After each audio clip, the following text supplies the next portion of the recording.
Queremos dizer ao Senhor que tudo que temos e somos é Teu. Toma agora, Senhor, a nossa mente, o nosso coração, os nossos sentimentos e intenções e usa conforme a Tua boa, perfeita e soberana vontade. Santo Espírito, estamos aqui para adorar ao Teu nome, para glorificar ao Senhor. E que toda honra, glória, louvor, poder e majestade seja para o Senhor eternamente. Senhor, uma vez mais falaremos sobre família. Te pedimos, toca na nossa mente. Toca, Senhor, nas intenções do nosso coração. Converte para a Tua vontade. Nós desejamos corresponder ao Senhor, especialmente no que diz respeito à família. E estão aqui, Senhor, pessoas desejosas de aprender mais da Tua palavra. Pessoas que estão aqui também clamando e suplicando por um milagre na sua casa. Nós pedimos ao Senhor, pelo poder do nome de Jesus, pelo poder da Tua palavra, que o Senhor vá ao encontro de cada um deles. Não deixa, Senhor, que a esperança demorada enfraqueça o coração. Senhor, em nome de Jesus, que o Senhor traga renovo, que o Senhor traga resposta através da Tua palavra. Nós desejamos, Senhor, que tudo aquilo que um dia o Senhor sonhou a nosso respeito e a respeito da nossa casa, da nossa família, se cumpra cabalmente. E toda honra e glória para o Senhor eternamente. A igreja diz: amém, glórias a Jesus. Você está perto de família?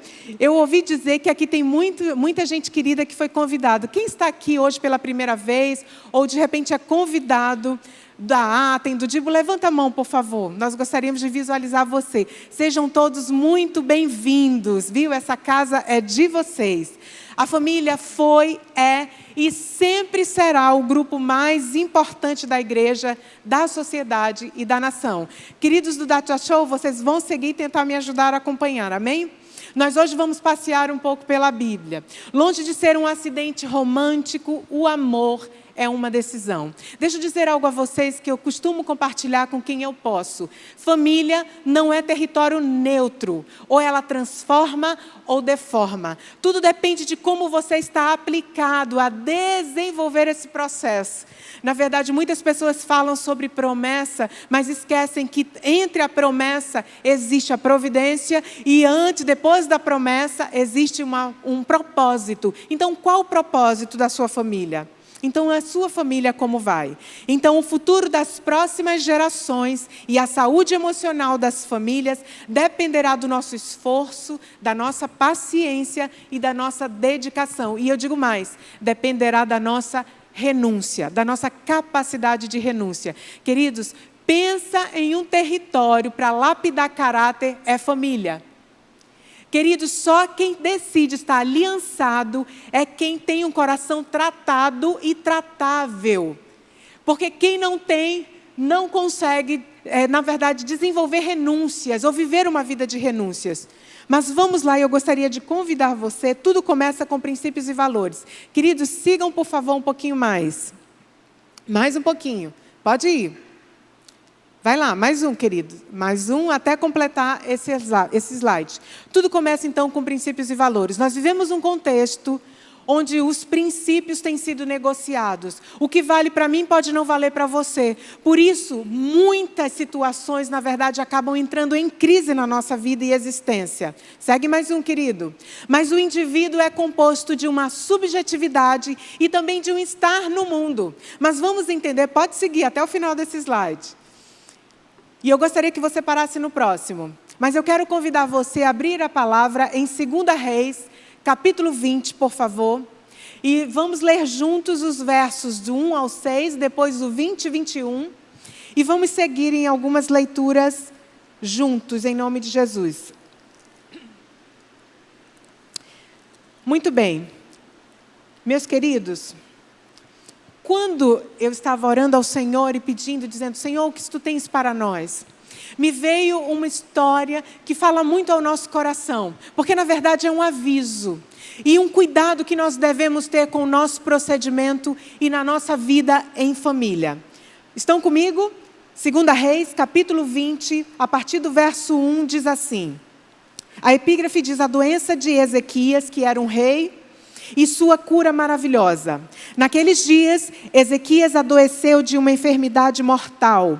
Veio ter com ele o profeta Isaías, filho de Amós, e lhes disse: assim diz o Senhor, põe em ordem a tua casa, porque morrerás e não viverás. Então virou Ezequias o rosto para a parede e orou ao Senhor, dizendo: lembra-te, Senhor, peço-te que andei diante de ti com fidelidade, com inteireza de coração, e fiz o que era reto aos teus olhos. E chorou muitíssimo.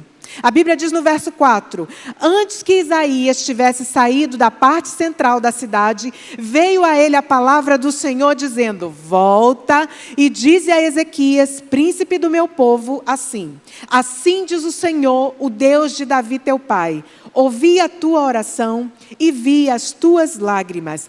Eis que eu te curarei, e ao terceiro dia subirás à casa do Senhor.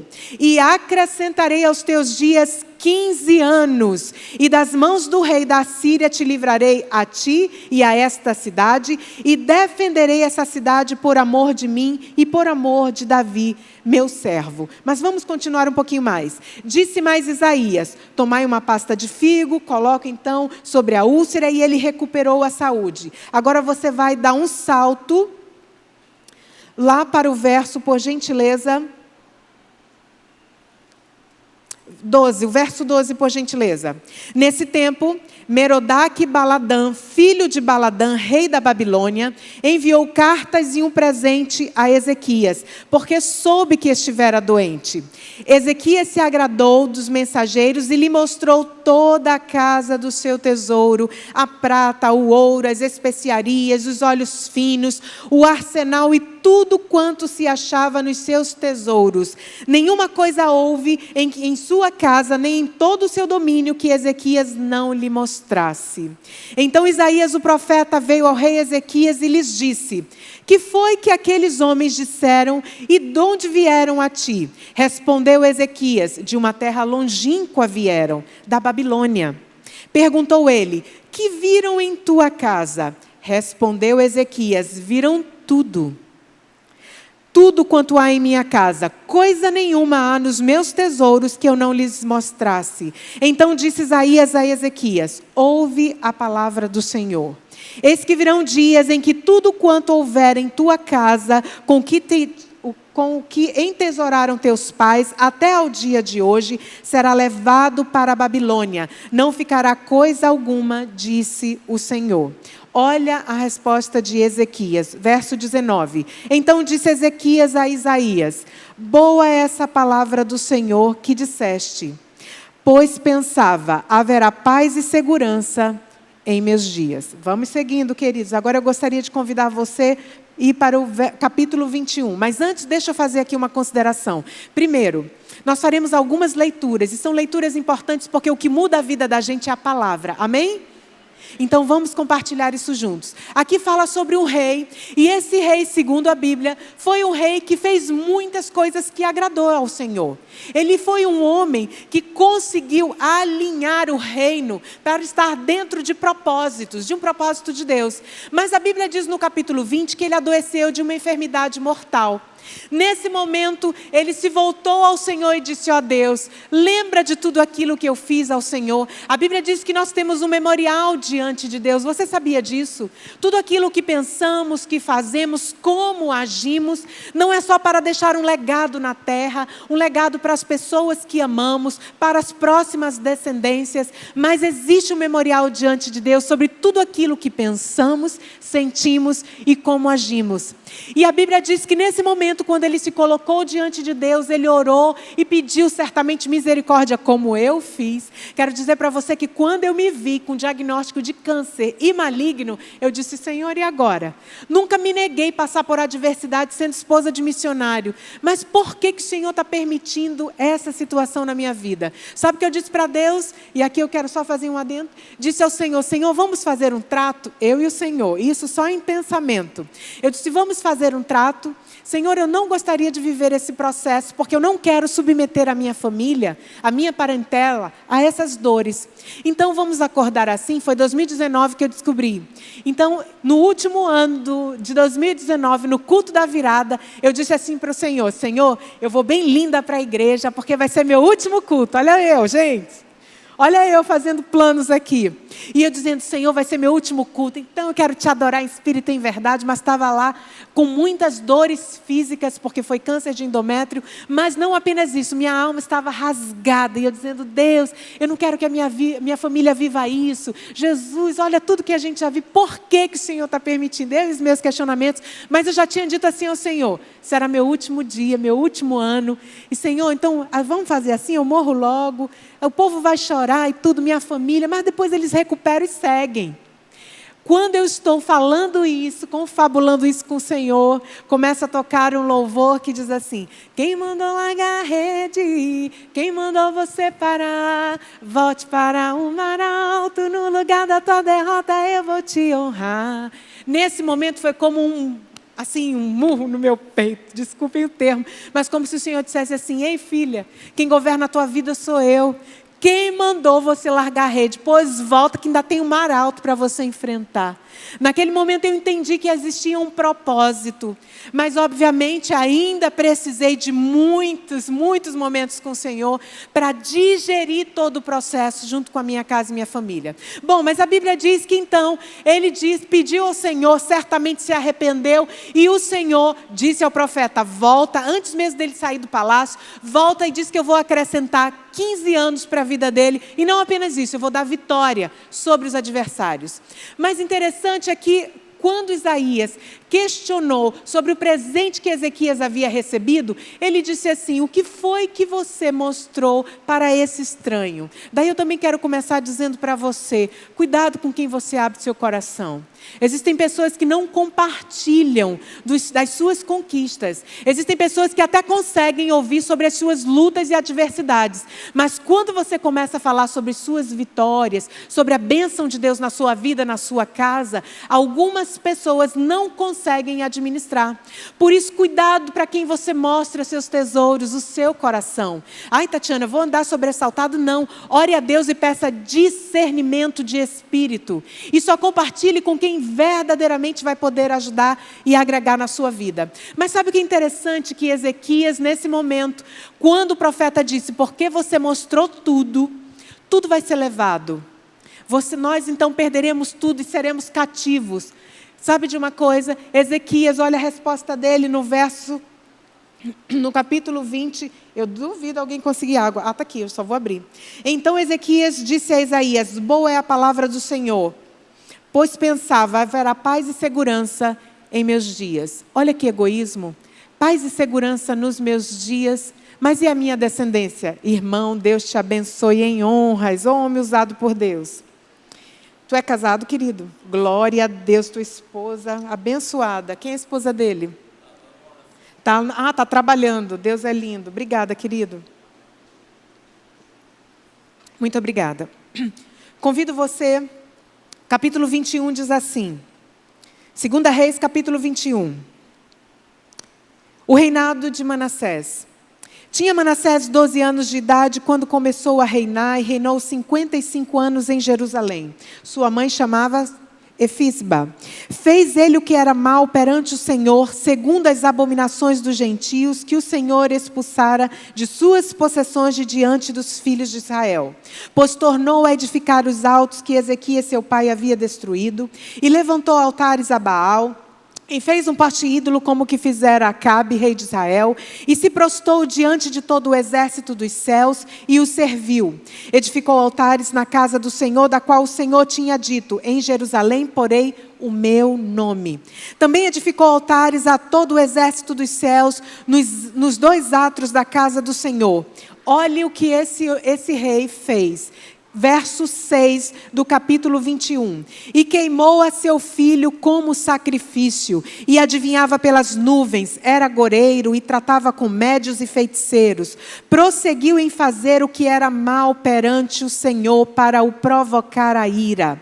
Também pôs a imagem de escultura de poste ídolo que tinha feito na casa em que o Senhor dissera a Davi e a Salomão seu filho: nessa casa em Jerusalém que escolhi de todas as tribos, porei o meu nome para sempre. Queridos, observem, Ezequias, um homem que fez muito segundo o coração de Deus. Quando ele ficou doente, se arrependeu, pediu perdão ao Senhor e pediu misericórdia, Deus perdoou, acrescentou 15 anos, e a Bíblia diz que depois de 3 anos que ele já estava curado, ele concebeu e ele teve um filho chamado Manassés. Manassés então nasceu 3 anos depois da cura de Ezequias e foi o pior rei de Judá. Em Reis diz que Manassés encheu Jerusalém de sangue. Ezequias não conseguiu corresponder ao Senhor. Por isso vem a pergunta para mim e para você: como está a sua casa? Vai seguindo nos slides, querido. Não basta só você andar com Deus. Seus filhos precisam andar com Deus. Abra, por favor, comigo em Jeremias, capítulo 15. Por favor. Jeremias, capítulo 15, dos versos 1 ao 4. Estão comigo? Amém. Vamos ler juntos? Disse-me, porém, o Senhor: ainda que Moisés e Samuel se pusessem diante de mim, meu coração não se inclinaria para este povo.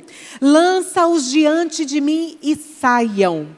Quando te perguntarem: para onde iremos? Dir-lhes-ás: assim diz o Senhor: o que é para a morte, é para a morte. O que é para a espada, é para a espada. E o que é para a fome, para a fome. E o que é para cativeiro, para o cativeiro. Porque os punirei com 4 sortes de castigo, diz o Senhor: com espada para matar, com cães para os arrastarem, e com as aves dos céus e as feras do campo para os devorarem e destruírem. Olha o que diz o verso 4.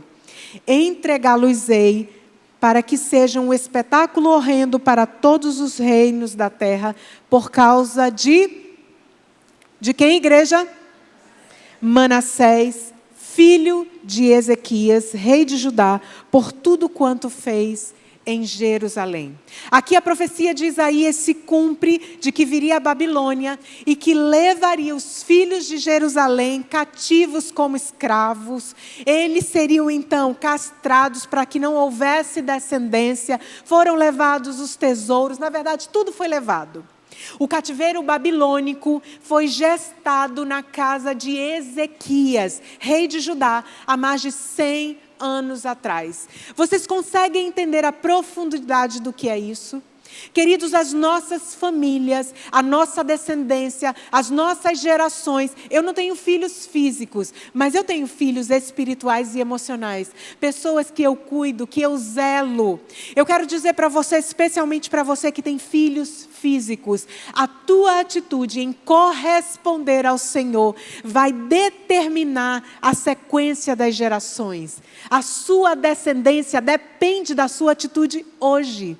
Por isso, querido esposo, quando você é duro, áspero com a sua esposa, quando você nega a autoridade e direção da sua casa ao seu marido, quando vocês dois negam a possibilidade de viver uma vida inteireza diante de Deus aos seus filhos, nós estamos e vocês estão comprometendo as gerações futuras. Lembrem-se, família não é território neutro. Ou ela transforma ou ela deforma. Tudo vai depender da nossa atitude em corresponder a essa ordenança do Senhor, que não foi só para Ezequias, é para mim e para você. Tudo isso aconteceu então porque Ezequias desconsiderou uma ordem direta de Deus em pôr ordem em sua casa. Pode seguir, queridos. Ezequias ensoberbeceu o seu coração e não levou Deus a sério em pôr em ordem a sua casa. Nosso papel, queridos, é ganhar o mundo através da nossa família. Tudo e todos que Deus fez têm propósitos. Pensem comigo.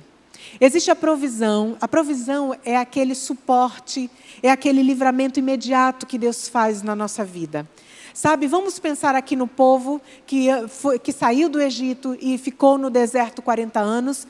A provisão para aquele povo, em muitos momentos, foi água da rocha, foi maná do céu. Concordam comigo? Mas existia sobre eles uma promessa. E qual era a promessa? Chegar a Canaã. Só que acima da promessa existe um propósito. Sabe o que acontece? Muitos daquele povo que saíram do Egito morreram no deserto. E os que nasceram no deserto conseguiram chegar à terra de Canaã. Mas quando chegaram à terra de Canaã, eles não adoravam mais a Deus. O que acontece? Muitas vezes nós pagamos um preço tão alto, investimos e dizemos: Senhor, olha a promessa, olha a minha casa é promessa de Deus. E quando nós alcançamos a bênção, quando um marido, um filho, um esposo se converte, aceita Jesus, muda de vida, nós começamos a negociar ir para a igreja, começa a negociar servir a Deus. Antes algo que era fundamental, participar dos cultos pela manhã, já não é tão necessário. Sabe de uma coisa? Eu entendo que o Senhor muitas vezes permite alguns apertos na nossa vida, porque Ele conhece a nossa natureza. Ele sabe que nós carecemos dessa ajuda, não é? Mas vamos seguir, queridos. Então, tudo e todos têm propósito. O propósito de Moisés foi libertar o povo do cativeiro. Me ajudem, por favor. Qual foi o propósito de Josué? Digam para mim, igreja. Mas e o de Davi, qual foi? O propósito de Davi, igreja? Reunificar o reino. E o propósito de Salomão? E Neemias? De João Batista? E de Pedro? E de Paulo? Mas qual foi o propósito de Abraão, o pai da fé? E daí eu gostaria de convidar você, abra a sua Bíblia, vai seguindo nos slides, amigo. Em Gênesis, capítulo 18, versos 18 e 19. A igreja está acompanhando comigo? Glórias a Deus. Gênesis capítulo 18, versos 18 e 19, diz assim a palavra do Senhor. Visto que Abraão certamente virá a ser uma grande e poderosa nação, e nele não serão benditas todas as nações da terra? Verso 19. Porque eu os escolhi para que ordene a seus filhos e a sua casa depois dele, a fim de que guardem o caminho do Senhor e pratiquem a justiça e o juízo, para que o Senhor faça vir sobre Abraão o que tem falado a seu respeito. Olha o propósito de Abraão.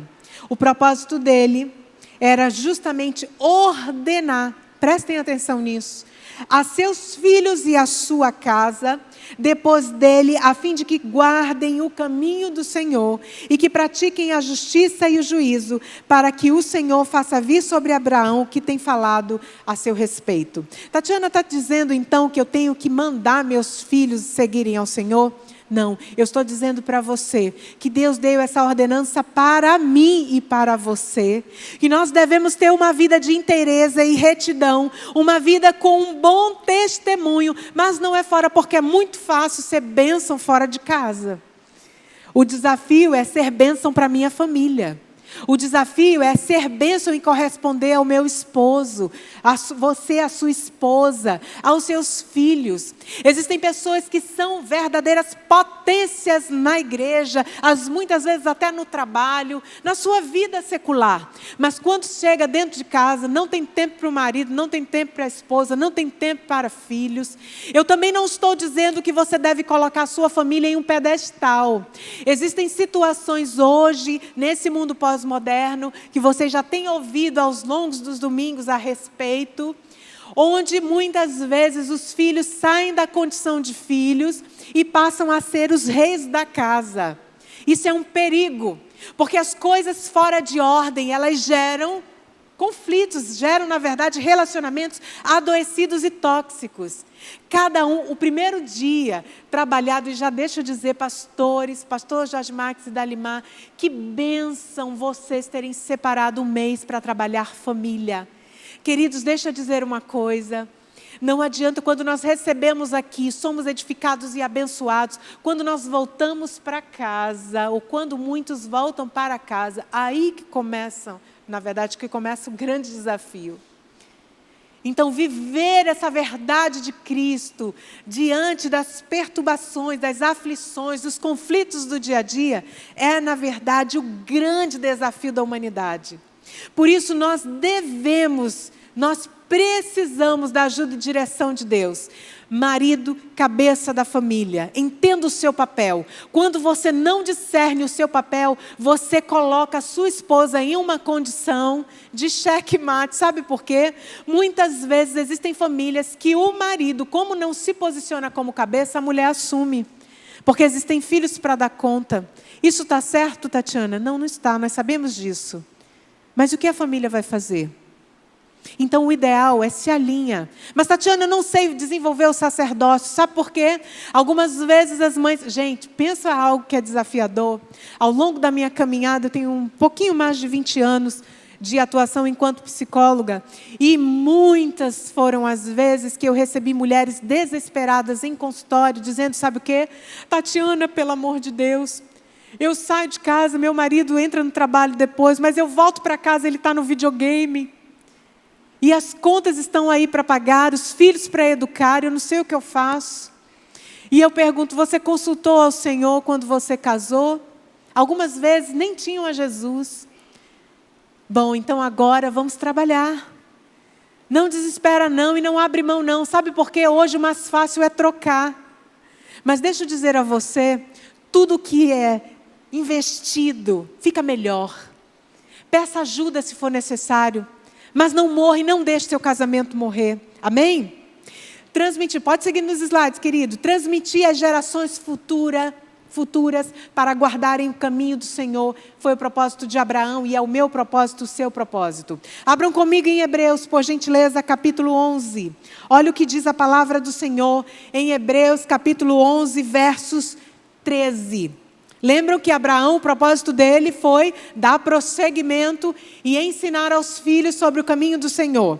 A Bíblia diz, quando fala sobre os patriarcas em Hebreus capítulo 11, no verso 13 diz assim: todos morreram na fé, sem ter obtido as promessas, vendo-as, porém, de longe, e saudando-as e confessando que eram estrangeiros e peregrinos sobre a terra. Existe um chavão, vou dizer assim, tem um dizer que muita gente diz assim, ó, quem tem promessa não morre. Deixa eu dizer para você, isso é mentira, e a Bíblia prova isso. Você tem promessa? Trabalhe para conquistá-la. Invista, renuncie, pague preço. Gente, dá trabalho. Pense um tempo onde houveram mais divórcios na terra, foi o tempo pandêmico. Foi o tempo de pandemia. Sabe por quê? As pessoas se deram conta de que elas só conviviam juntos debaixo do teto para dormir, algumas vezes fazer algumas refeições, ou estarem no social.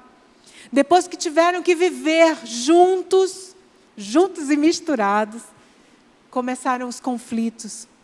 O marido não reconhecia a esposa não reconhecia o marido. Ou então, muitas vezes, mães que não têm o esposo junto e criam filhos. Sabe por quê? Porque é desafiado, na verdade é desafiador mesmo conviver e viver em família. Ore por seus filhos, netos, bisnetos, por toda a sua descendência, para que sejam aliançadas com Cristo e com os mesmos valores e princípios que você assumiu diante de Deus. Mas Tatiana, eu estou na igreja, mas os meus princípios, eles estão questionáveis. Peça ajuda. Nesse tempo, muitas pessoas estão confusas sobre o que é certo e o que é errado. Aí entra a questão do relativismo. Queridos, busque a palavra, os princípios da palavra. A palavra é o nosso manual de vida e fé. A Bíblia diz assim, na verdade, Deus nos escolheu para isso, para dar prosseguimento às futuras gerações da fé e da aliança com Cristo Jesus. Se isso não está acontecendo, é porque existe algo de errado. Querido, pode seguir nos slides, tá bem? Samuel foi juiz, profeta e sacerdote. E aí daí eu convido você a abrir a palavra em 1 Samuel, capítulo 12, a partir do verso 2, parte B, até o 5. Então, olhem comigo. Primeiro, nós vimos a atitude de Ezequias. 1 Samuel, capítulo 12, a partir do verso 2, parte B, até o 5. Então, Ezequias, um homem que fez algo, alegrou o Senhor, fez o que era reto diante de Deus, mas negligenciou a ordem de pôr em ordem a sua casa. Olha o que diz a palavra de Deus em 1 Samuel. Aqui entra, na verdade, outra narrativa de um homem que foi um homem extraordinário, que foi o profeta Samuel, que é, na verdade, profeta, juiz e sacerdote. Mas vamos ver o que aconteceu. A Bíblia diz assim, Samuel resigna o seu cargo. Parte B, verso 2. Já envelheci e estou cheio de cães, e meus filhos estão convosco. O meu procedimento esteve diante de vós desde a minha mocidade até o dia de hoje. Eis-me aqui, testemunhai contra mim perante o Senhor e perante o seu ungido. De que tomei o boi? De quem tomei o jumento? A quem defraudei? A quem oprimi? E das mãos de quem aceitei suborno para encobrir com ele os meus olhos? E vou-lo restituirei. Verso 4. Então responderam, em nada nos defraudaste, nem nos oprimiste, nem tomaste coisa alguma das mãos de ninguém. E ele lhes disse, o Senhor é testemunha contra vós outros e o seu ungido é, hoje, testemunha de que nada tendes achado nas minhas mãos, e o povo confirmou, Deus é testemunha. Queridos, Samuel aqui já idoso, ele faz como uma prestação de contas, então, ao povo. Pode seguir nos slides, querido. Abra comigo, por favor, em 1 Samuel, volte um pouquinho, capítulo 8. Capítulo 8, dos versos 1 ao 5. Olha o que diz a palavra de Deus. Prestem atenção. Samuel, um homem impoluto, ele ali já finalizando seu ministério, perguntando do povo, fiz algo de errado? Não. Muito bem, o povo diz, não fizeste, foste um homem segundo o coração de Deus. Mas olha o que diz o capítulo 8 de 1 Samuel. Tendo Samuel envelhecido, constituiu seus filhos por juízes de Israel. O primogênito chamava-se Joel e o segundo Abias, e foram juízes em Berseba. Porém, seus filhos não andaram pelos caminhos dele. Antes se inclinaram à avareza e aceitaram suborno e perverteram o direito. Então os anciãos todos de Israel se congregaram e vieram a Samuel a Ramá. E lhes disseram, vê, já estás velho e teus filhos não andam pelos teus caminhos.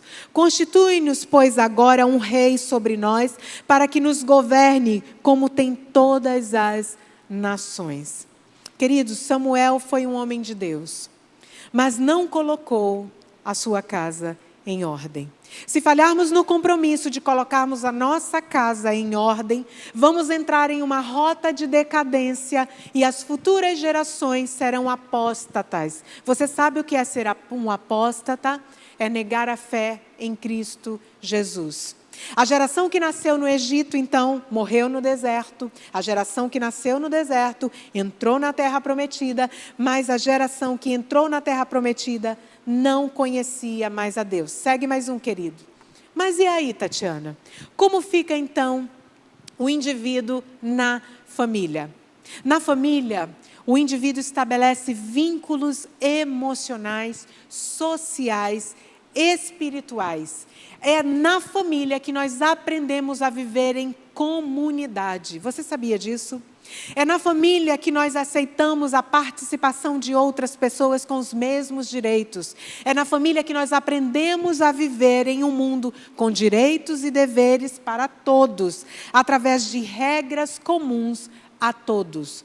Na verdade, na família, pode seguir, querido, existem trocas que permitem ao indivíduo aprender a ganhar e a perder, porque isso faz parte da vida. Muito bem, segue mais um. A pós-modernidade, ela tem sido marcada pela relativação moral, precipitação, inconsistência, perversão e animalização do sexo, perda dos vínculos familiares, pelo hedonismo, pelo consumismo e pela ingratidão. Vamos entender isso. Vocês lembram foi domingo passado que trabalhamos sobre a pós-modernidade, pastor? Foi. O que vocês entenderam sobre aquilo que foi falado? Vocês conseguem discernir que hoje as crises que temos, psicossomáticas, as doenças emocionais, algumas delas que se tornam doenças graves físicas, elas têm origem no mundo emocional, nas nossas relações, na ausência de perdão. Sabem, hoje se fala sobre um mundo ansioso, um mundo fragilizado, um mundo inconsistente. É esse o mundo que nós estamos vivendo. Muito bem, Tatiana, e o que fazer? Sabe uma queixa que eu costumo receber continuamente nas escutas terapêuticas? É justamente dos pais não conseguirem conversar com os filhos e vice-versa. Não conseguem ter uma linguagem que possa ser inteligível para os dois. Mas olha só, não apenas isso, relativação. Essa história do politicamente correto, deixa eu dizer uma coisa para você, igreja. Nós precisamos absolutizar a palavra. Porque se nós não absolutizarmos a palavra de Deus, nós correremos o risco de nos atropelarmos e nos embaraçarmos nos pés nas nossas escolhas e decisões. O que é certo, e o que é errado. Não é mais ou menos. Nós precisamos dar parâmetros aos filhos. Deixa eu dizer uma coisa a você. No tempo que eu estive como psicóloga no Ida Nelson, os alunos que nós mais exigíamos e mais cobrávamos, estávamos sempre em cima, eram alunos muitas vezes ditos como alunos difíceis. Mas sabe de uma coisa? Era o que mais nos amavam. Porque quando você exige, quando você, na verdade, demonstra atenção, a pessoa se torna amada, ela percebe que ela é importante. Diferente daquele que você deixa de forma permissiva. Deixa eu dizer uma coisa a você, pai. Você não precisa sentir medo de perder o amor do seu filho. Ame-o ao ponto de educá-lo. Ame-o ao ponto de olhar nos olhos dele e dizer, porque eu te amo? Não.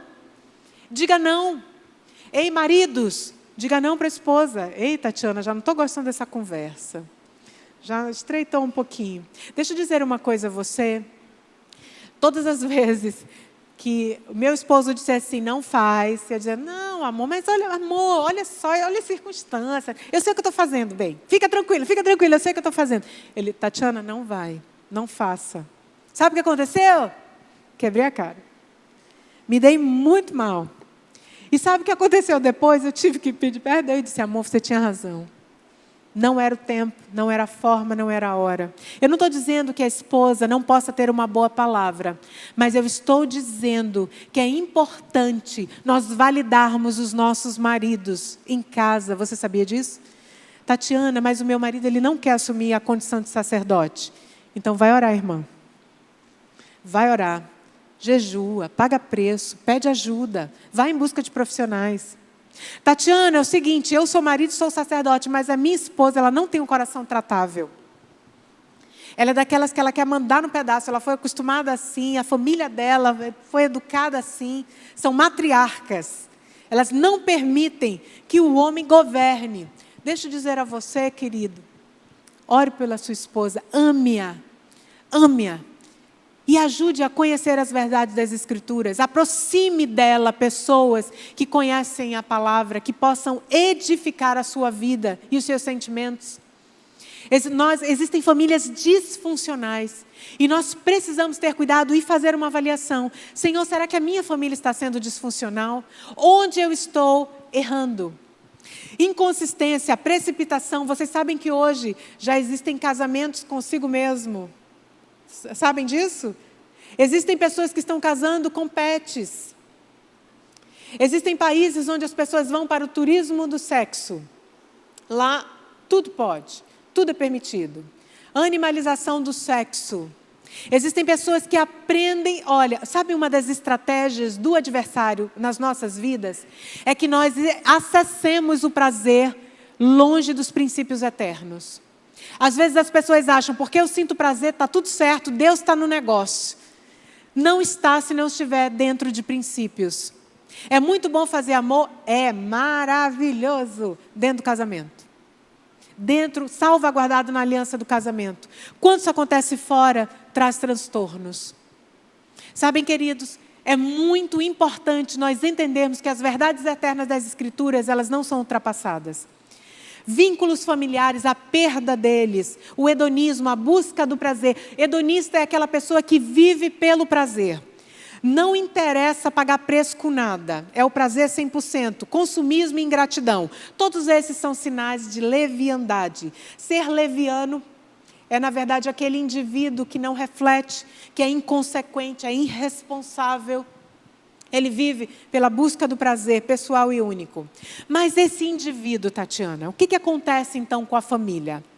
Existem 2 processos que é importante de estar mencionando hoje aqui, dentro da construção desse sujeito. Pode seguir no slide, querido. E esses processos que subjazem ao processo família, é o processo de maternidade e maternagem. Maternidade é a capacidade de gestar, de parir, de conceber um indivíduo. Mas a maternagem é o processo educativo. E esse processo educativo pode ser desenvolvido por um pai, por uma mãe, por uma avó, por um tio. Todo aquele sujeito que decide investir em um processo de educação no indivíduo, ele desenvolve um processo de maternagem. Muito bem. E aí entra aquilo que eu falei sobre as gerações. Queridos, passa mais um slide. Hoje, nós vivemos um tempo único do mundo. E, na verdade, não apenas essas que estão descritas no slide. Nós vivemos esse tempo onde primeiro foi a geração dos veteranos, os conflitos geracionais. Na verdade, cada geração tem uma linguagem, tem características específicas. Como nós vivemos nesse mundo então, cada um de nós viveu e nasceu em um contexto geracional. Por isso, muitas vezes, a nossa linguagem não é inteligível. Nós não conseguimos nos comunicar com eficácia. Então, antes começou com os veteranos que foram para a guerra. Quando eles voltaram, foi a geração Baby Boomers, onde então houve a explosão de bebês. Então, como muitos morreram na guerra, na volta eles diziam, faça amor, não faça guerra, e haja a fazer menino. E depois, então, veio a geração X. Quando essa geração Baby Boomers nasceu, então, onde muitos foram concebidos, a família começou a se desestruturar, porque tinha muito menino e pouca figura parental para dar estrutura, para dar suporte. Mas aí depois, então, veio a geração X, onde eles disseram, pera lá, a gente tem que arrumar as coisas. Então, vamos fazer tudo certinho? Então, tem o pai, tem a mãe, tem os filhos, sentam à mesa, comem juntos, respeitam, entendem que o trabalho dignifica o homem. Essa é a geração X. Mas depois dela chegou a geração Y, uma geração completamente alienada, uma geração confusa, uma geração ansiosa, uma geração que anda teclando, ela não presta atenção onde ela está pisando, e por isso muitas vezes tantos acidentes, tantos conflitos. Mas depois, e essa geração X, vale destacar, a mulher quando se viu dentro de casa, ela disse, espera lá, eu posso cooperar um pouco mais, as necessidades estão apertando, então sabe o que a gente precisa? Amor, faz o seguinte, eu também vou trabalhar. Aquela mãe antes que ficava em casa, cuidava dos filhos, cuidava da casa, percebe que pode ajudar um pouco mais, as despesas precisam de mais renda, então ela sai de casa e começa a trabalhar. E aí essa geração X, os meninos começam a ir para a creche, por isso que entra a geração Y. Na creche, deixa eu dizer, tem uma autora chamada Chizuko Mochida Kishimoto. Ela é psicóloga e ela desenvolveu um estudo muito sólido sobre o processo educativo dos filhos. E ela foi chamada ao Japão para entender o que estava acontecendo em uma creche. Essa creche ficava no 18º andar de um prédio. E as crianças, todas muito bem cuidadas, era um local limpo, asseado, organizado, tinha regras, mas as crianças morriam. E ninguém estava entendendo, e não era de doença física. Não conseguiam entender por que tantos óbitos, então. Ela foi chamada e começou a pesquisa. Sabe o que ela percebeu? que tinham tantas crianças para serem cuidadas, que as babás, as cuidadoras não tinham tempo, as professoras, de tocar nas crianças, de olhar nos olhos. Querido, sabe o que acontece hoje quando uma mãe amamenta? Nos dias de hoje, a mãe está amamentando o menino, está com a mão no celular, está mexendo com quem está passando, ainda chuta o gato, belisca o cachorro. É assim, é pole, e não olha nos olhos da criança. Ei, mãe, é importante você olhar nos olhos do seu filho. Especialmente mãe que amamenta, olhe nos olhos do seu filho. Ali começa uma construção da identidade. Sabe o que acontece? Pessoas que têm identidade quebrada, elas vivem por aí buscando serem completadas na sua identidade. E o pior, algumas vezes elas começam a desenvolver padrões de comportamento repetitivos e adoecidos. Algumas vezes a psicologia chama de comportamentos por compulsão. Sabe por quê? Porque elas buscam ser completadas onde elas não foram.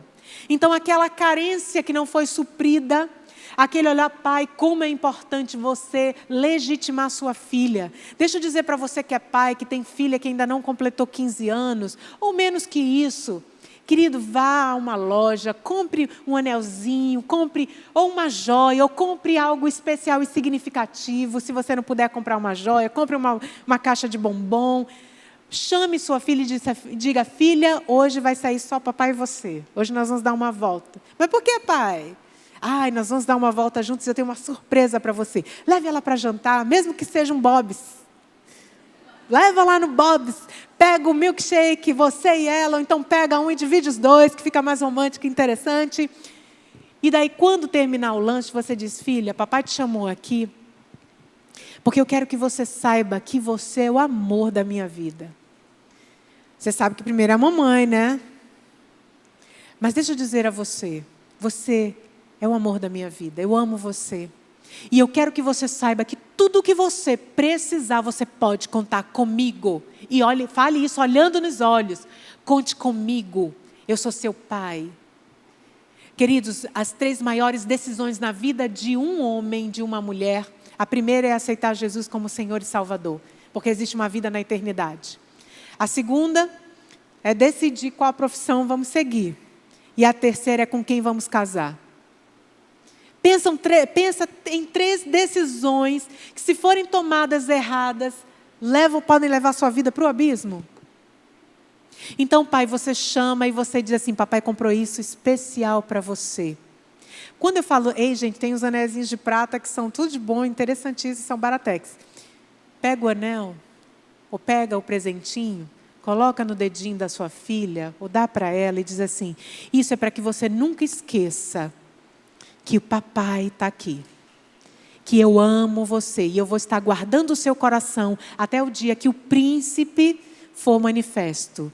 Até o dia que Deus manifestar o seu príncipe, aquele que vai se aliançar com você, casar com você, cuidar de você, eu estou cuidando de você. Querido, você blindou o coração da sua filha. Pode acontecer, você blindou. Existem pessoas que têm dificuldade de compreender a paternidade de Deus porque não tiveram pai presente dentro de casa. E não é porque ele tinha morrido não, ou porque tinha ido embora, mas porque ele não desenvolveu o papel de pai. Esposa, valide seu esposo. Esposo, valide a sua esposa. Esse negócio de dizer, não, eu não beijo a minha esposa na frente dos filhos para não erotizá-los. Ei, amigo, ele já está erotizado, você nem sabe. Gente, pensa uma coisa que o psicólogo na verdade, treinado para observar. Então, quando nós vamos ao shopping, é muito comum, quando senta naquela praça da alimentação, ali é um laboratório. Pensa uma coisa maravilhosa? E o que é muito comum? Senta lá a família à mesa, cada um no seu celular, e pega o bebê e está com um tablet no rosto. E ninguém se fala. E quando quer perguntar o que quer comer, é pelo WhatsApp, tá? Para não ter embates. Olhe nos olhos dos seus filhos. Marido, a esposa está muito agitada? Aí vai uma dica, tá? Esposa, não usem contra ele. Mas escutem, ela está agitada, ela está nervosa, ela está falando alto, ela está gritando. Faz o seguinte, toca nos ombros dela. E ela vai dizer, não me toca. Mas aí você toca com amor e carinho. E você diz, calma, meu amor, calma. Calma, está tudo bem. Fala com carinho. Vai dizer, mas Tatiana, até lá ela já me bateu. Aí, meu irmão, vai pedir ajuda. Faz um BO no gabinete pastoral. Não vai na delegacia, não. Faz BO no gabinete pastoral e diz, pastor, me ajuda, que a mulher é uma fera. Ei, ora, vai orar. Mas, enfim, toca nela e diz, amor. Gente, pensa uma coisa maravilhosa. É quando o homem toca. É um toque diferente. Mulher sabe disso. Sabe o que acontece? Filhos que não são tocados, eles se tornam vítimas. Eu já atendi inúmeras adolescentes e pré-adolescentes com idades de 12, 13, no máximo 14, 15 anos, onde os namorados eram homens de 30, pedófilos, né? 30, às vezes 40. E sabe o que algumas vezes é dito? Não é porque eu amo, tia. É porque depois que termina nosso momento íntimo, ele conversa comigo.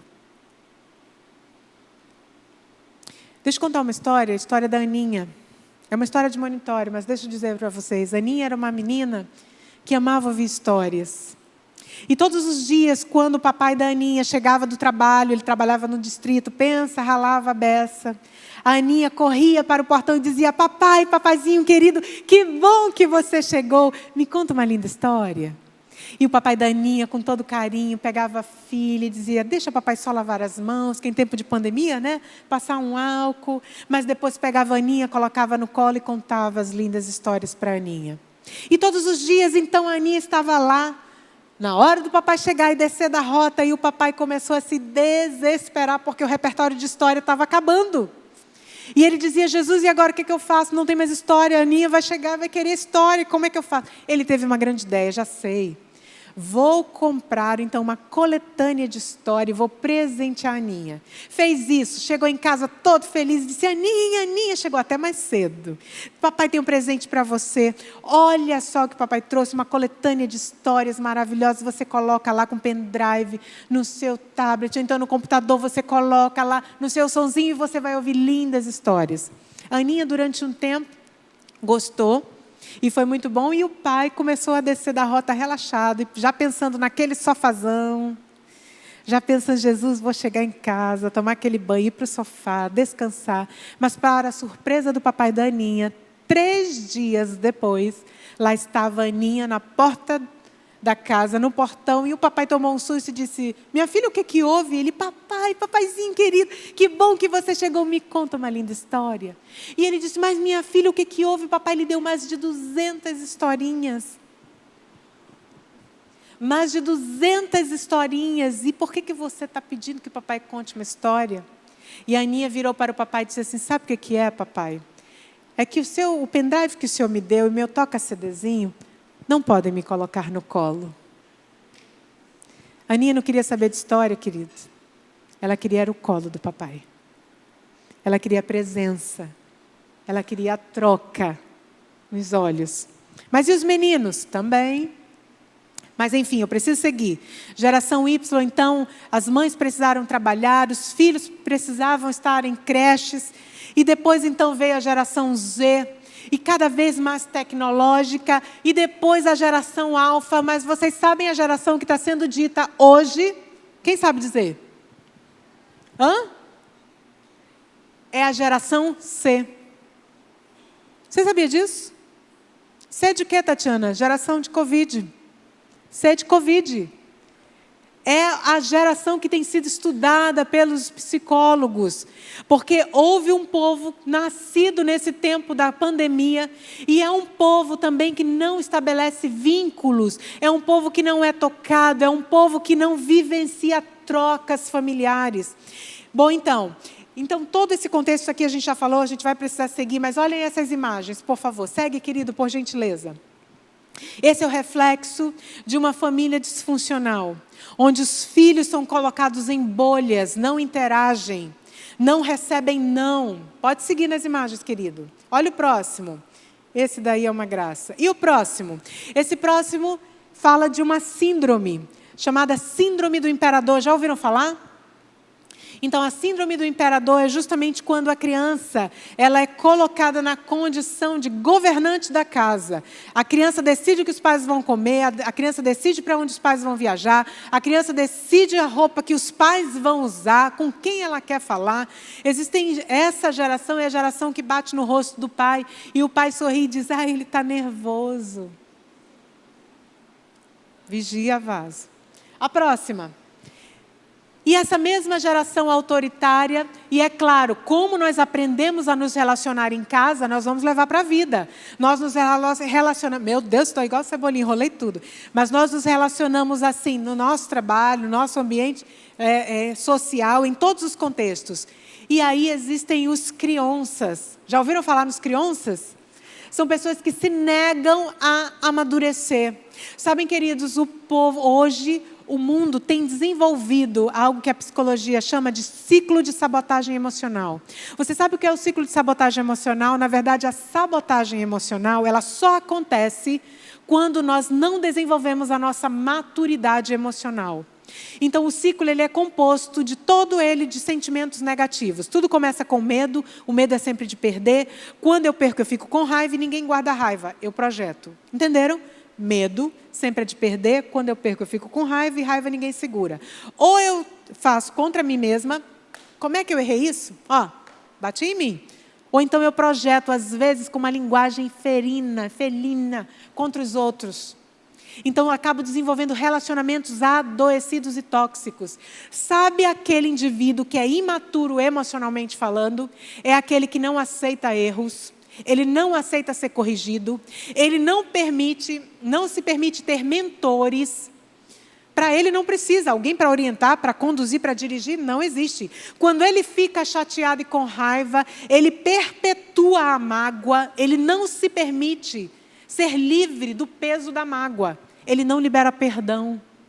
Ele é aquele indivíduo que, quando ele é colocado em uma condição de honra, ele se torna um manipulador. E ele manipula as pessoas com chantagens emocionais. Olha o perigo de você honrar manipulador. Você passa a ter problema para o resto da sua vida. E aí o que a gente faz, Tatiana? A gente trata. Sinaliza para a pessoa, porque às vezes a pessoa não se dá conta. Às vezes o indivíduo ele não percebe que ele tem essa atitude de controle sobre tudo e todos. E ele começa a se dar conta, quando ele é sinalizado, diz assim, por que você precisa ter o controle de tudo? Por que você não pode delegar? Por que quem está com você não pode crescer? E a pessoa diz, não, pensa aqui comigo, vamos observar. E a pessoa começa a se dar conta e ela diz, meu Deus, eu não me dava conta de que eu agia assim.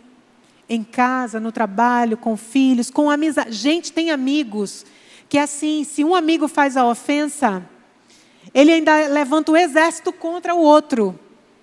Sabe por quê? Porque ele tem que ser colocado numa condição de vitimizado, para ser bajulado. Ei, querido, isso é um sintoma de alguém imaturo emocionalmente. E sabe quando você coopera com esse tipo de atitude? Quando você perpetua esse comportamento. Quando você não discerne e começa até a sofrer abusos por isso. Entendem? Mas vamos seguir. Então, a linguagem hoje é do Facebook e aí muitas vezes... Toca lá, querido, slide, por favor. Vai mais um. As pessoas estão assim, amordaçadas, agrilhoadas. Aí... entra hoje, na verdade, tem sido cada vez mais evidente, por incrível que pareça, não apenas adolescentes ou crianças, mas existem adultos, e pasmem, adultos empresários, muitas vezes, que acabam desenvolvendo, pode seguir no próximo slide, rapidinho, acabam se automutilando. A automutilação, ela acontece quando o indivíduo não consegue lidar com as suas demandas emocionais. E muitas vezes, então, ou ele desvia para comportamentos que são comportamentos autodestrutivos, que pode ser bebida, pode ser o sexo sem responsabilidade, inconsequente, que pode ser o comer demais, o uso de entorpecentes, como também a automutilação. Alguns não se cortam, mas puxam os cabelos, batem a cabeça. Então, todas as vezes que esse indivíduo está no limite, não consegue administrar as emoções e as crises, não consegue administrar a pressão, o estresse, ele acaba desenvolvendo comportamentos comprometedores para a vida dele, para o emocional dele, para a família dele. Mas pode seguir, querido. Mas então, Tatiana, para finalizar, a gente já está encerrando. Como promover a saúde emocional? Lembra que nós lemos sobre Samuel? A Bíblia diz, pode seguir mais um. A Bíblia diz que Samuel foi um homem que correspondeu a Deus no que diz respeito à postura. Homem segundo o coração de Deus. E essa fala foi dada a Davi. Mas ele não correspondeu no quesito educação de filhos ou pôr em ordem a sua casa. A Bíblia diz que os anciãos da cidade chegaram para Samuel e disseram, olha Samuel, se você pudesse continuar, seria maravilhoso. Mas com seus filhos não dá para tratar. Porque seus filhos não têm a sua natureza. Então, diante disso, nós entendemos que é necessário nós investirmos na nossa família. Pais emocionalmente, famílias emocionalmente acessíveis. São, na verdade, famílias ou pais que buscam, especialmente aí pais, que buscam ser pais e não amigos dos filhos, ajudando-os a vivenciar uma relação de um amor exigente. O amor permissivo. John Piper tem uma frase que diz assim, Jesus sempre usava palavras duras para tratar realidades severas, porque o amor dele é exigente. Amor exigente não é bajulação. A bajulação, ela passa por cima, ela vê o erro, mas ela não sinaliza, ela perpetua erro. Então, é necessário que o nosso amor seja exigente. É necessário darmos parâmetros aos nossos filhos, porque eles estão perdidos no vazio e no sentido de vida. Nós precisamos desenvolver a capacidade de resiliência. Sabem algo que é fundamental, e aí para os pais, queridos, na educação de filhos, seu filho precisa ter tédio. Como assim, Tatiana? Eu tenho uma sobrinha de 12 anos e algumas vezes ela chegava para minha mãe, ela mora em Natal. E ela chegava e dizia assim, vó, o que eu faço, vó? Me dá alguma coisa para fazer porque eu estou entediada. E uma vez a mamãe perguntou, mas minha filha, o que é entediada? Ah, vó, é assim quando a gente está sem nada para fazer, sabe? Que fica chato. Até o tédio é importante na construção da identidade do seu filho. Sabia disso? Deixa ele se frustrar. Diga não. Tudo isso através da interdependência e fé. Pode seguir, querido. Deuteronômio, rapidinho, capítulo 6, versos 4 e 9. A gente já está terminando, pastor? Em nome de Jesus. Deuteronômio, capítulo 6, versos 4 ao 9. E diz assim a palavra do Senhor. Estão comigo? Ouve, Israel, o Senhor nosso Deus é o único Senhor. Amarás, pois, o Senhor teu Deus e de todo o teu coração, de toda a tua alma e de todas as tuas forças, ou de toda a tua força. Estas palavras que hoje te ordeno estarão no teu coração. Tu as inculcarás a teus filhos e delas falarás assentado em sua casa, andando pelo caminho, ao deitar, ao levantar-se. Também as atarás como sinal na tua mão e te serão por frontal entre os olhos e as escreverás nos umbrais de tua casa e das tuas portas. E aí entra, pai e mãe, só ensina filho com exemplo. Essa é a única forma eficaz de ensinar. A erva daninha você não precisa plantar, ela nasce. Mas se você decide plantar uma roça, você tem que cuidar, não é assim? A Bíblia diz que o reino de Deus é tomado por esforço. Isso diz em Mateus capítulo 11, verso 12. E daí, finalizando, Salmo, pode seguir, querido. Salmo capítulo 44, por favor. Salmo capítulo 44, verso 1, diz assim. Ouvimos, ó Deus, com os próprios ouvidos, ouvimos, ó Deus, com os próprios ouvidos, nossos pais nos têm contado o que outrora fizeste em seus dias. Qual foi a última vez que você compartilhou com seus filhos do que Deus tem feito? Queridos, testemunhem da bondade de Deus sobre a sua vida, sobre a sua casa. Diante dos desafios, convide seus filhos para orar juntos. Salmo capítulo 78, por gentileza. Capítulo 78. Diz assim, no verso 3. O que ouvimos e aprendemos e o que nos contaram nossos pais, não encobriremos a seus filhos. Contaremos à vindoura geração os louvores do Senhor e o seu poder e as maravilhas que fez. Verso 6, dê um salto. A fim de que a nova geração os conhecesse, filhos que ainda hão de nascer, se levantassem e por sua vez E por sua vez os referissem e aos seus descendentes, para que pusessem em Deus a sua confiança e não se esquecessem dos feitos de Deus, mas lhe observassem os mandamentos. Nosso compromisso não é só com os filhos e netos, mas com todas as futuras gerações de guardarem a palavra do Senhor. 2 Pedro, capítulo 2, por gentileza. Fica lá no finalzinho. 2 Pedro, capítulo 2, a partir do verso 12 até o 15, por favor. Por esta razão, sempre estarei pronto para fazer-vos lembrados acerca dessas coisas, embora estejais certos da verdade, já presente convosco e nela confirmados. Também considero justo, enquanto estou nesse tabernáculo, despertando-vos com essas lembranças, certo de que estou prestes a deixar o meu tabernáculo, como efetivamente nosso Senhor Jesus Cristo me revelou. Mas da minha parte, esforçar-me-ei diligentemente por fazer que todo o tempo, mesmo depois da minha partida, conserveis lembranças de tudo. Aqui o apóstolo Pedro, então, diz que ele se compromete a se esforçar para que as gerações futuras saibam e conheçam o Deus de Israel. Não esqueçam do compromisso de andar com Deus. Por isso nós estamos aqui. E para finalizar, esse nós vamos ler juntos aqui no slide, por favor, Deuteronômio, capítulo 11, versos do 18 ao 26, diz assim: Ponde, pois, essas minhas palavras no vosso coração e na vossa alma, e atai-as por sinal à vossa mão, para que estejam por frontais entre os vossos olhos. E ensinai-as aos vossos filhos, falando delas, assentando em sua casa, e andando pelo caminho, e deitando-se e levantando-se. E escreve-as nos umbrais de tua casa e nas tuas portas, para que se multipliquem os vossos dias e os dias dos vossos filhos na terra, que o Senhor jurou a vossos pais dar-lhes, como os dias dos céus sobre a terra. Porque se diligentemente guardardes todos esses mandamentos que vos ordeno para os guardardes, amando ao Senhor vosso Deus, andando em todos os seus caminhos e a Ele vos aconchegardes, também o Senhor de diante de vós lançará fora todas estas nações e possuirei nações maiores e mais poderosas do que vós.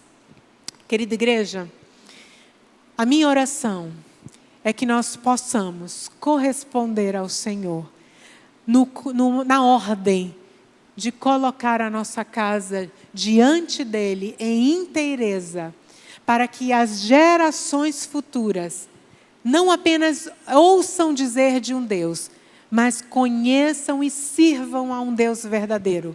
Porque isso faz toda a diferença na nossa vida. Você sabia disso? Nosso manual de vida e fé é a palavra. E eu gostaria de pedir que já preparem o vídeo, por gentileza, e eu convido a igreja a ficar de pé, em nome de Jesus.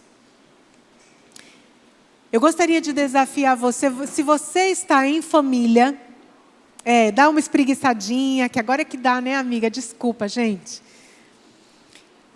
Eu gostaria de desafiar você que está em família, olhe para quem faz parte da sua família, esposo, filho, se está pertinho, olhe bem dentro nos olhos dele e dela e diga assim: eu te amo. Eu agradeço a Deus por sua vida. Você é um presente de Deus na minha vida. Pode dar um beijo, dar um abraço. Diz assim para sua filha, seu filho, seu marido: ei, esposa, olha bem para os olhos do marido e diz assim: eu te amo, amor. Diz assim para ele: você me perdoa? Se de repente eu te magoei, olha, tenha coragem, te desafio a fazer isso. Agora você, marido, olha para tua esposa. Olha, se eu fosse usar só a minha linguagem, eu diria gata, né? Olha para sua esposa e diz assim: meu amor, espetáculo da minha vida. Diz assim para ela. Linda, cheirosa, formosa, virtuosa. Ei, se você não está em família, você está com a família de Cristo perto, se una, por favor. Você não vai dizer, se una por gentileza, que é o irmão de fé que está perto de você. E diga assim, irmão, você é precioso, você é preciosa. Declare, Deus te abençoe a sua vida, a sua casa, a sua família, seus sentimentos, amém? Mas volta aqui, marido, olha lá para a tua gata. Olha lá nos olhos dela. E diga assim, o que eu posso fazer por você hoje? Segura, Jesus. Agora, mulher, não vale você dizer, me dá teu cartão de crédito ilimitado. Isso não está permitido. Mas enfim, marido, diga para sua esposa, você me perdoa? Se eu não pude corresponder, ou se eu não tenho correspondido você me perdoa? Ei, você sabe que vocês vão voltar o vídeo, né, amor? Vocês vão voltar o vídeo. Mas deixa eu pedir um favor a vocês agora, rapidamente. Eu gostaria de pedir a você, que você, marido que está próximo da sua esposa e tem filhos, você, marido, por favor, declare sobre a sua casa e sobre a sua família. Diga assim em nome de Jesus, eu declaro, debaixo do sangue de Jesus, que vocês são o melhor de Deus para a minha vida. Eu desejo corresponder a todos vocês. Me ajudem a honrar, a amar a Deus através da minha vida, das minhas escolhas, das minhas atitudes na nossa casa. Minha esposa, conte comigo, diga para ela. Meu marido, conte comigo, diga esposa. Filhos, olhem para os filhos. Nós amamos vocês, meus amores. Vocês são lindos, cheirosos, preciosos. Quando a mamãe precisar dizer não, é não, tá bom? Mas a mamãe te ama. Amém? Pai, também diga não. Essa história de só a mãe dizer não. Não, pai precisa dizer não, é preciso. Amém? Olha o que a igreja preparou para vocês. E aumenta o som, querido, para ouvir esse louvor. Pode seguir no vídeo, por gentileza.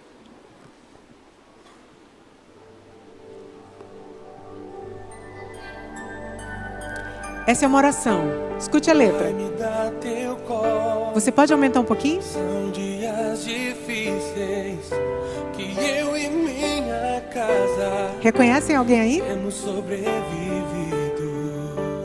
Pai, me dá um abraço, vem chorar comigo, caminha com minha família em meio à zona de perigo. Povo lindo, glória a Deus. Glória a Deus. Não é tudo que preciso, mas te peço, vem, Senhor, morar comigo. Olha a oração. Guarda os meus sentimentos, Guarda o meu casamento. cuida da minha família, sara as nossas Sim, Jesus. feridas, traga avivamento, muda minha vida por dentro, seja o centro de tudo, guarda minha casa. Amém, Jesus. Guarda, Jesus. Teu colo, são dias difíceis que eu e minha casa temos sobrevivido. Heranças do Senhor. Pai, me dá um abraço, Glória a Deus. vem chorar comigo, caminha com minha família em meio à zona Ainda de tem artistas. perigo. Não te peço prata Glória a nem Deus. ouro, Olha o povo lindo. pois não é tudo que eu Glória a Deus. preciso, mas te peço, vem, Senhor, morar comigo. Olha, Rita. Guarda, Que linda, Mona. Glória a Deus. Glória a cuida Deus. da minha Que família. bênção, Jesus. Obrigada, Jesus, pelo teu Nossas povo. vidas. Olha, que lindo. Que lindo. Deus, obrigada. Obrigada, Jesus. Famílias lindas. Olha, a Karina preciosa. Felipe, tu és precioso, Felipe. Aleluia. Olha aí, pastor Jorge. Tá com tudo e não tá próximo. Glória a Deus. Olha, glória a Deus. Família sacerdotal. Deus é lindo. Obrigada. Amém. Quantos podem declarar isso? Amém? Eu e minha casa serviremos ao Senhor. Amém, Jesus. Amém. Guarda. Pode diminuir. Glória a Deus. Glória a Deus. Pastor Jorge Marques, eu gostaria de convidá-lo aqui. Meu esposo, pastor Aguinaldo. Pastora Dalimar, querida Dalimar. A minha igreja é pastora, querido. Sou da Assembleia de Deus. Pensa? Tá, sem problema. Tá ótimo, querido pastor. Queridos, enquanto vocês continuam vendo esse lindo vídeo preparado com todo amor e carinho a você, que é igreja, você que é servo, serva, precioso e preciosa, deixa eu agradecer a vocês a honra de poder estar uma vez mais. Me perdoem se foi cansativo para alguns, maçante, mas eu não poderia me furtar de vir e compartilhar essa palavra com vocês. Põe em ordem a sua casa. É desafiador, mas é possível. E conte com ajuda. Se sua vida, se seus filhos têm passado por feridas emocionais, busque auxílio, mas não se conforme em viver uma vida de qualquer jeito. Não se conforme em perder o bem mais precioso que Deus deu a você nessa terra, que são os filhos. Que é, nesse caso, quem não tem filhos, é você, o esposo para a esposa para o esposo. Exercitem o perdão, é um princípio bíblico e é um princípio de saúde emocional, você sabia disso? Exercite o virar a página, deixe o passado para o passado, feche a porta, tranque isso, prossiga para o alvo, o prêmio da soberana vocação. Deus tem planos de paz a seu respeito. Deus tem uma vida de bênçãos para você. Mas Tatiana, o casamento acabou. Resgata. Você a ama, você o ama. Resgate, querido. Pague preço, peça ajuda. Mas não fique como você está, numa vida de sofrimento. Que o Senhor continue guardando e abençoando sua vida, sua casa, sua família. Que todos os sonhos e planos que um dia Deus projetou a seu respeito e a respeito da sua casa se cumpram cabalmente. Que vocês sejam surpreendidos com o favor de Deus. E que tudo aquilo que um dia os olhos não viram, ouvidos não ouviram, nem jamais chegou ao coração do homem, como diz em Coríntios, é aquilo que Deus tem para você. Vá em busca. Persevere, renuncie. Vale a pena ser feliz, amém? E eu convido o pastor para orar por nós. Pastor, obrigado. Antes de encerrar, eu quero pedir ao irmão Rogério, irmã Franciane, para virem à frente. Nós hoje, quinto domingo, concluímos uma série de 5 domingos nos cultos da manhã dedicados ao Senhor, com a temática da família. Estamos também, basicamente, concluindo os estudos do livro A Bíblia e a Sua Família, em dezenas de grupos pequenos que se reúnem semanalmente no lar. E essa tem sido a minha preocupação como pastor e a preocupação da liderança da igreja, trabalhar a questão do lar e a questão da família. Eu quero agradecer a Deus a vida do Rogério e da Franciane, coordenadores da área da família, que lideraram tudo isso com muito carinho e muita competência. Nós agradecemos a Deus, toda a equipe, né, Rogério, que apoiou, que ajudou, para que nós tivéssemos, como tivemos, domingos excepcionais, maravilhosos. E se você perdeu algum, entre no canal da igreja no YouTube e veja todos os vídeos e as mensagens anteriores. Nós vamos, então, orar para agradecer a Deus e, na sequência, os irmãos estão despedidos para voltarem para suas casas. Um bom almoço e uma boa tarde. Querido Deus, mais uma vez, nós te damos graças, porque é o Senhor quem providencia tudo. Agora, Pai, tantos de nós temos tanto prazer em ouvir a palavra, ler a palavra e receber conhecimento, mas falta a determinação da obediência, da submissão, de arrancar os olhos que nos fazem pecar, as mãos que nos fazem pecar, a língua que nos faz pecar, os pés que nos fazem pecar. Senhor, dá-nos a coragem de cortar aquilo que é nosso dever, mas com a Tua força, retirar da nossa vida aquilo que esteja sendo tropeço, empecilho para um lar harmonioso, um lar, Senhor, estabilizado, um lar onde o Senhor é glorificado. Então, Pai, nós rogamos pelo santo e todo-poderoso nome de Jesus Cristo, que famílias sejam restauradas, casamentos sejam resgatados, e nós, o Teu povo, obedeçamos tudo aquilo que nós temos ouvido e aprendido, não só nos cultos de domingo, mas também nos estudos do livro que estamos fazendo. Abençoa a nossa igreja com famílias fortes, Senhor, para que as futuras gerações possam construir aqui uma igreja forte, saudável, na sã doutrina, ganhadora de almas. Perdoa os nossos pecados. Obrigado mais uma vez pelo ministério da Tua serva, do Teu servo, que o Senhor trouxe para fazer deles Teus instrumentos nesta manhã, para ministrar aos nossos corações. Dá-nos uma boa tarde, um bom almoço, debaixo da Tua bênção. É a nossa oração, em nome de Jesus. Amém. Ide em paz, queridos irmãos, que o Senhor vos abençoe.